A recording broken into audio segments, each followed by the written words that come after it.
So duct papilloma and duct ectasia, duct papilloma और duct ectasia दो disease है breast का। डक्ट पैपिलोमा में होता है ब्लडी डिस्चार्ज और डक्ट एक्टेसिया में होता है pathological nipple discharge.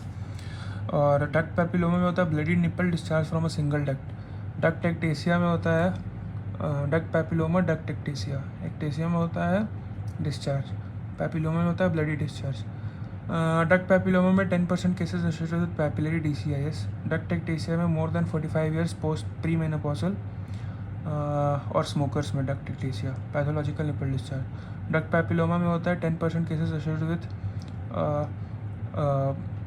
Papillary DCIS।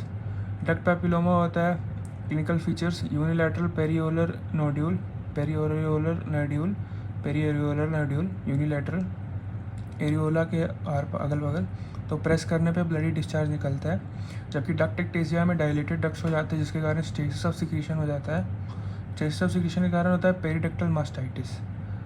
Stasis of secretion के कारण होता है पेरिडक्टल मास्टाइटिस, जिसको कहते हैं जुस्का डिजीज़। तो डायलेटेड डक्ट्स हो गया जिसके कारण स्टेसिस ऑफ सिक्रीशन हो गया, और dilated ducts stasis of secretion तो पेरिडक्टल मास्टाइटिस। तो उसके कारण होता है ग्रीनिश और ब्लूइश डिस्चार्ज, मल्टीपल डक्ट्स और पेरियोलर एब्सेसेस और साइनसेस, एरोबिक प्लस एनारोबिक।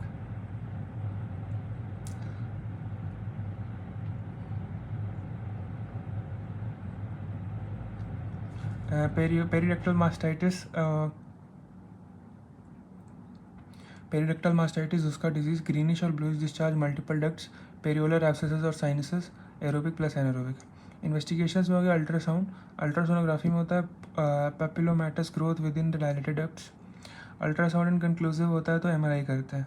यहाँ पे इन्वेस्टिगेशन ऑफ चॉइस अल्ट्रासाउंड है, यहाँ पे investigation of choice papillomatous growth within dilated ducts होता है, papillomatous growth within dilated ducts. Management होता है माइक्रोडोकेक्टमी, माइक्रोडोकेक्टमी। इसमें क्या होता है removal of ducts along with papilla.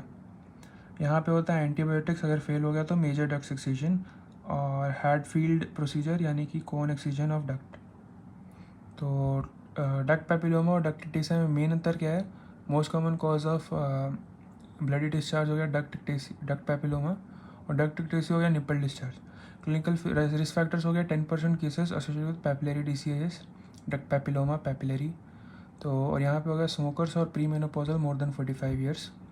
Clinical features में आ गया यूनिलैटरल पेरियोलर नोड्यूल, और उसके कारण प्रेस करेंगे ब्लडी डिस्चार्ज होता है, पेरियोलर नोड्यूल को प्रेस करेंगे तो ब्लडी डिस्चार्ज होगा। इधर डायलेटेड डक्ट्स होता है तो स्टेसिस ऑफ सिक्रीशन होता है, तो पेरिडक्टल मास्टाइटिस होता है, तो ग्रीनिश और ब्लूइश डिस्चार्ज और पेरियोलर एब्सेस और साइनसेस।